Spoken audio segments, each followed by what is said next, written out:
যখন ছিল না ফেসবুক, ইউটিউব, ছিল না ইন্টারনেটের জুড়ি, তখন কেমন ছিল আমাদের বেড়ে ওঠার স্মৃতি। চলুন আমরা সেই 90 দশকের স্মৃতি আলোচনা করি। 90 দশক হলো এমন একটি সময় যখন অ্যানালগ প্রযুক্তির শেষ প্রজন্ম এবং ডিজিটাল যুগের শুরুর প্রজন্ম। 90 দশকের খেলনা বলতে বুঝি মেলা থেকে কিনে আনা টমটম গাড়ি, প্লাস্টিকের চরকা লাটিম, কাগজের পেলেন বানিয়ে দেব আকাশের পথ পাড়ি। খেলা ছিল ক্রিকেট, ফুটবল, কানামাছি গাদন, ভিডিও গেমের ছিল না জড়ি। 90 দশকের টিভি ও প্রোগ্রাম। তখনকার সময় একমাত্র টিভি চ্যানেল ছিল বিটিভি। শুক্রবার হলেই বিকাল 3টা থেকে ছায়াছবির অপেক্ষায় থাকি। ছিল মিনারাজু, আলিফ লাইলা, ম্যাকগাইভারের মতো শিক্ষণীয় অনেক ছবি, যা দেখে পেতাম আমরা তৃপ্তি।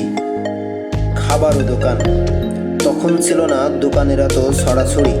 খাবার ছিল খুরমা বড়া, চকলেট, ক্রিম মাখানো পাউরুটির ছিল জনপ্রিয়তার সারি। মিষ্টি আর সন্দেশের তো নাইকো জুড়ি। পড়াশোনা।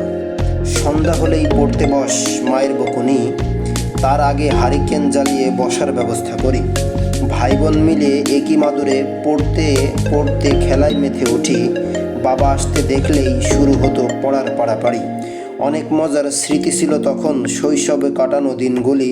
এখন তুমি হাজার তপস্যা করেও পাবে না কত সেই মধুর দিনগুলি।